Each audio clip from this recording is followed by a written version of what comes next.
Well, we just got some much needed rain. It's taken a little bit of a break, it looks like, but more is on the way, which we also need. It's been very dry here for the past, at least 3 weeks, maybe a month. We've gotten some thunderstorms here and there, maybe just like a quarter inch or so of rain at a time, which is not really enough to water anything sufficiently. But what I want to talk about in this video has really not much to do with rain, but is about various tree seed collecting this time of year, just what's going on. Seed collection from trees is one of my favorite activities around the nursery.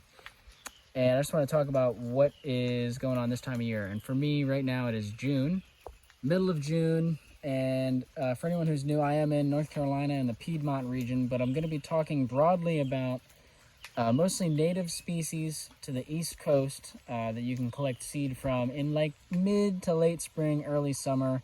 When you collect the seed is going to change based on how far north or south you are. And right now we're looking at, this is a black cherry, wild black cherry. And you can see this young tree is pretty loaded with fruit. Now I've already come through here and picked a good amount. I'm trying to leave some for the birds, I don't want to be too greedy.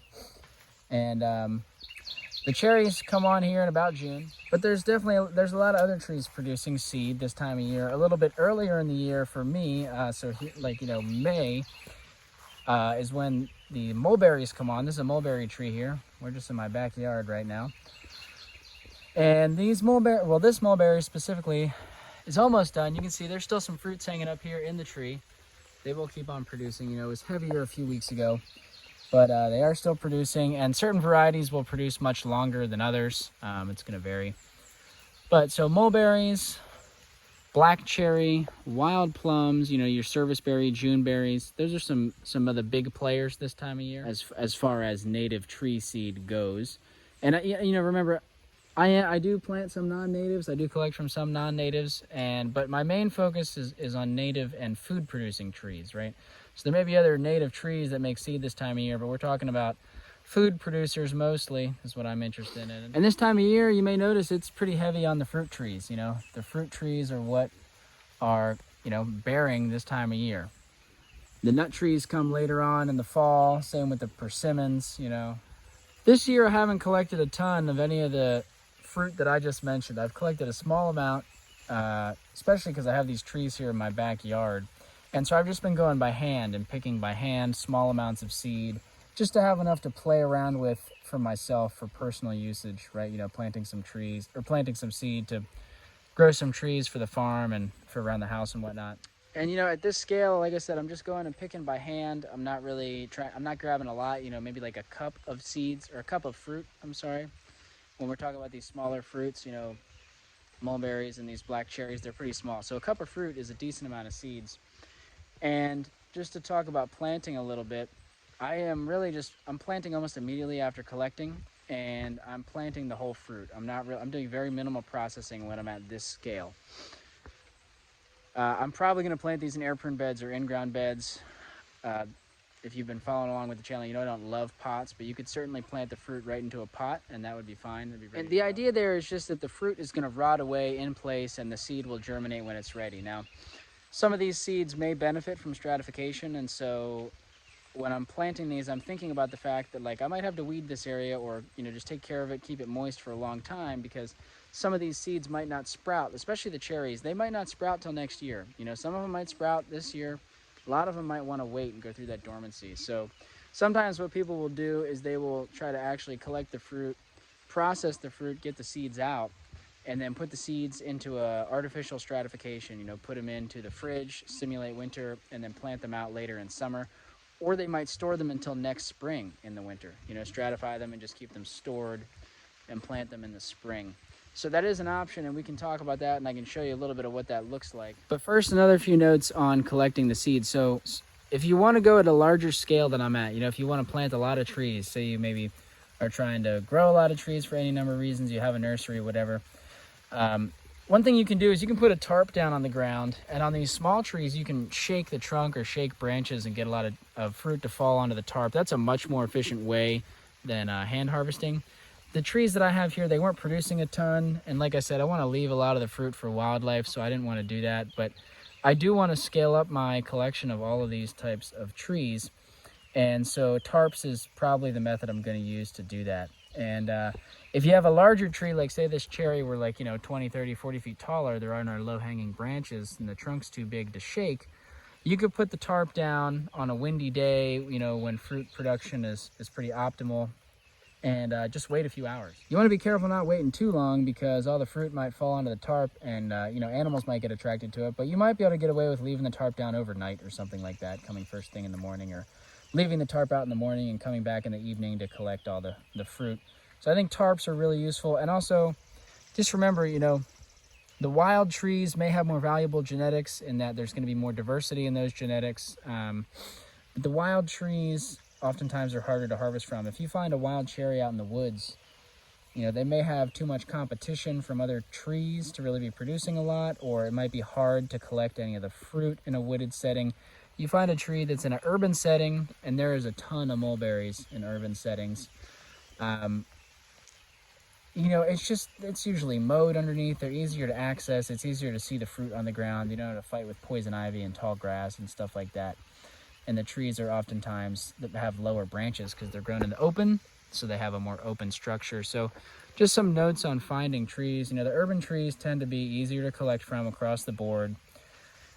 The genetics may not be what we want because typically it's a more restricted gene pool that they're planting from in these urban plantings. However, a lot of these urban trees are surviving in some very harsh compacted soils. And so, genetics that can survive that are valuable because we're moving into climate change. We're getting more adverse conditions everywhere. Having tough genetics is a good thing. And I wish I had more to show you today, but since I'm not doing these seeds on a large scale, I don't have a big batch that I can kind of show you how I would process cherries or something, for example.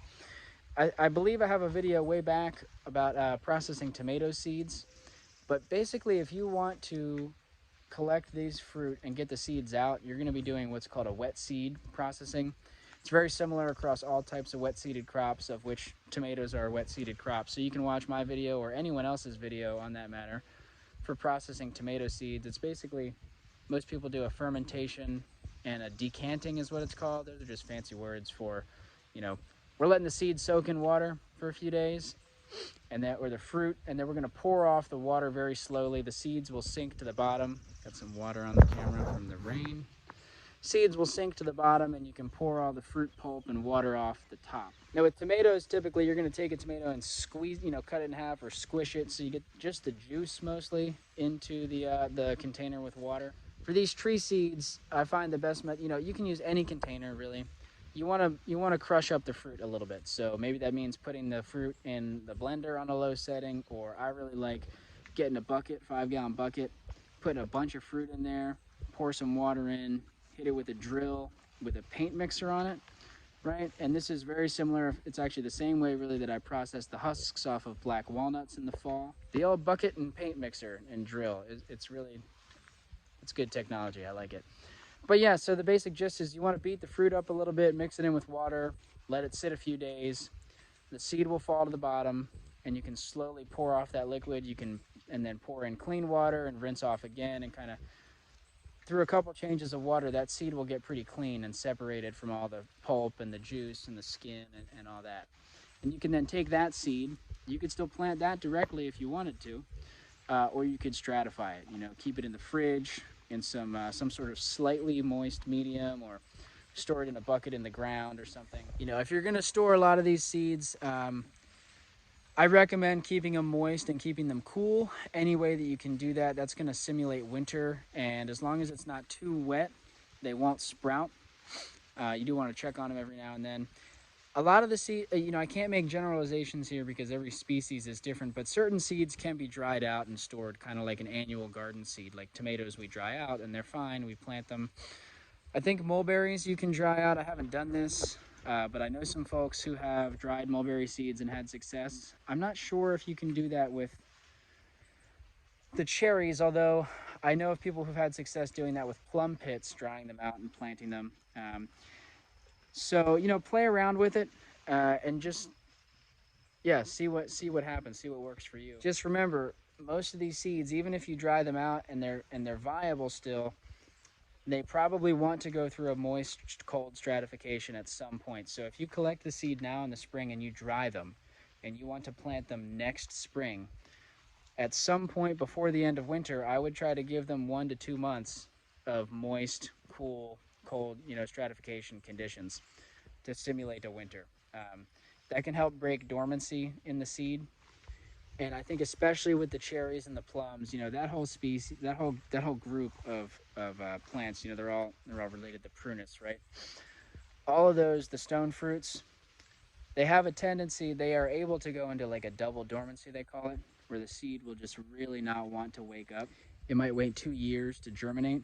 And the best way to avoid that, in my experience, again, limited experience and just my point of view, best way to avoid that is cold stratification for at least 1 to 2 months. And I guess, just stay tuned in the future. I'm gonna, once I have some actual material to show you with, I will show more examples of wet seeded crop processing with tomatoes later on in the summer. And if I can get my hands on excess amounts of cherries or mulberries or any sort of fruit like that we can do an example with, as well as I'll try to record when I'm planting some of these seeds over in the nursery, kind of talking about that. And if I actually wind up doing some seed storage, I can actually I can make a more detailed video about that. These are just some of the basics, some thoughts that are on my mind.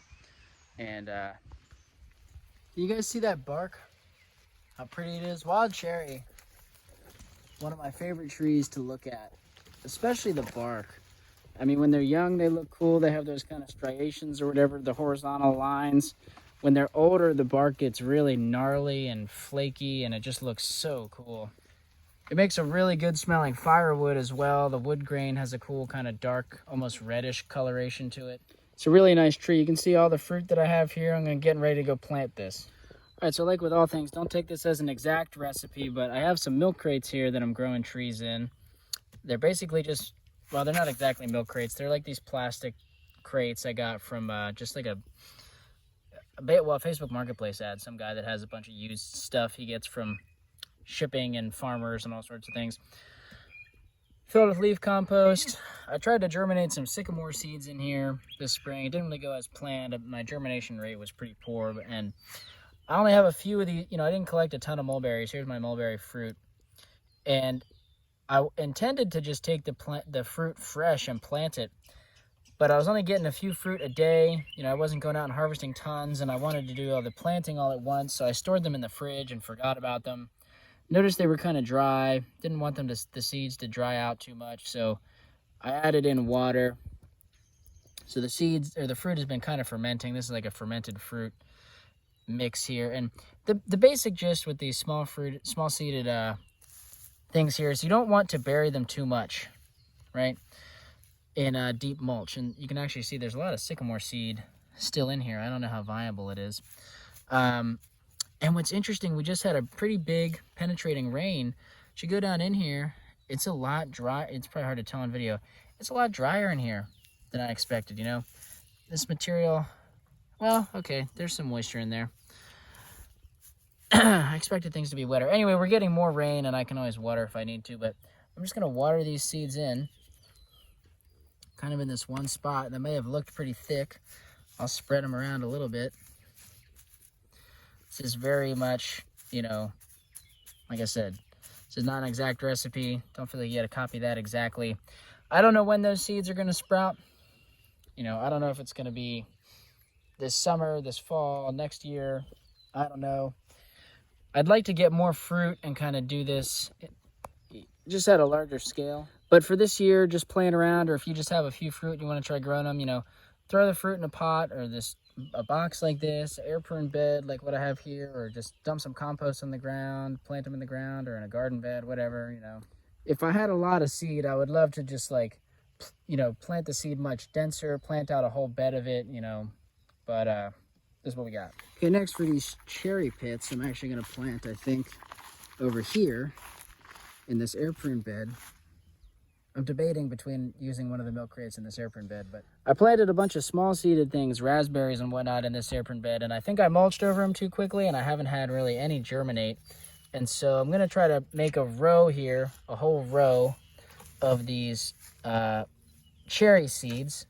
And since these are larger seeds, I can bury these a little bit more in this material. So it's going to be a row roughly here, you know, next to this box elder is what this is. This was just a wild, you know, box elder, and nothing else showed up, so I'm just leaving it for now. And I'm gonna try to make a trench pretty deep here for these, because again, it's a larger seed. They can pop through. I don't have much mulch in here. I could add more mulch instead of digging deeper. Maybe I will add some mulch, but basically just like that. Take the fruit, not gonna process them at all. Dump them in, spread them around, and then push all this soil back over top of them. Not going to compact it very hard. I'm just going to lightly tap it down, brush some of this pine straw mulch back over. And I think for these, I am going to grab a little bit more mulch. Having this added mulch also helps me delineate, right, that's where I planted, that the rest of this bed, the seeds haven't come up yet. There I added in new seeds, so if I was going to continue adding seed to this bed in the future, I can know where I have free space. One more note on these air prune beds is that, you know, typically they need a lot less water, a lot less frequent watering than pots do, but they still do need water sometimes, especially down here in the southeast where I'm located. It gets so hot and so dry. You know, we go long periods of time without rain in the summertime, and I have noticed that these boxes have been drying out. And actually, I haven't been. I'm noticing now that they've been drying out, but they've been going unnoticed for a while. They have such a large volume of soil, I've been kind of just counting on them to not dry out. But as I've gone and checked the few days, you know, before this big rain event that's coming right now, I noticed all of them are really like bone dry. And so that may be, you know, certainly the trees are not loving that. They're alive. They could maybe be happier if they had more water, which they're getting now. And I'll know to look out for that more in the future. But boxes like this with less cover, you know, less things germinated, that could also be part of a reason why some of the seeds didn't germinate as well, you know. I'm thinking these are smaller seeded crops in this box, and maybe that's partly, you know, maybe I mulched them too thick, like I said earlier, but it's also possible that the water was just not consistently there. There wasn't consistent enough moisture for them to germinate. So the question is, are there still viable raspberry seeds and elderberry seeds and whatnot in this box that will germinate at a later date? Or have they since died or decomposed or been eaten or whatever? We'll see. I don't really know. But I'm going to keep adding in seed to this bed probably just because it's, you know, empty space right now. And if we get survivors later on, that will be good. I'm really starting to like for smaller seeded things such as sycamore, such as mulberry, like we were just talking about, to either grow these in a greenhouse or grow them, you know, in some sort of, to have some sort of plastic cover over the top to keep in moisture. Now you got to be careful it doesn't get too hot in the summertime with a plastic top like that if you're outdoors in the full sun.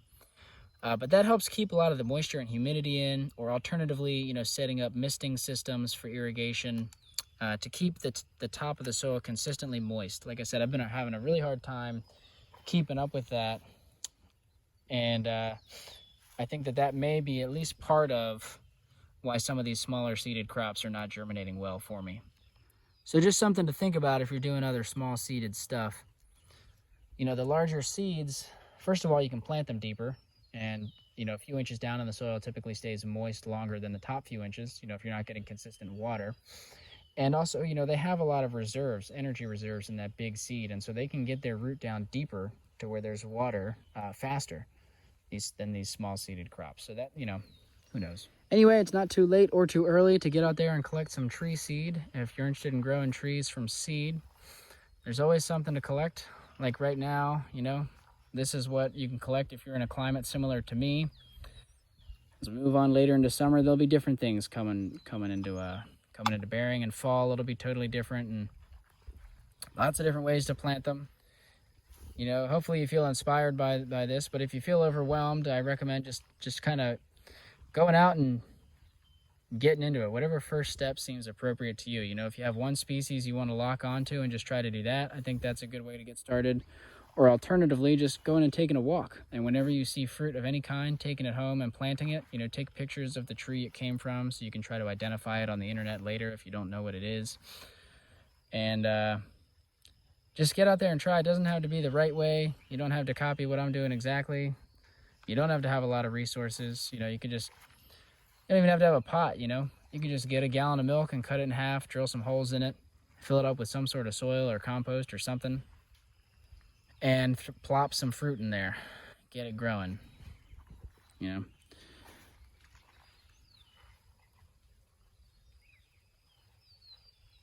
You can do this work any time of year. If you're watching this and it's not spring, obviously it'll be a little bit different, you know, different things are ripening. But for getting started, it's basically the same no matter what, you know. Pick something you're really into that's ripe and go after it, or just go on a walk and whatever you see that looks like a seed, a nut, a fruit, collect it, take some pictures of the tree, take it home and plant it, see where it goes from there. You can dive into endless amounts of nuance and details as you are interested, or you can keep it really simple and anywhere in between. Anyway, I will catch you guys in the next one.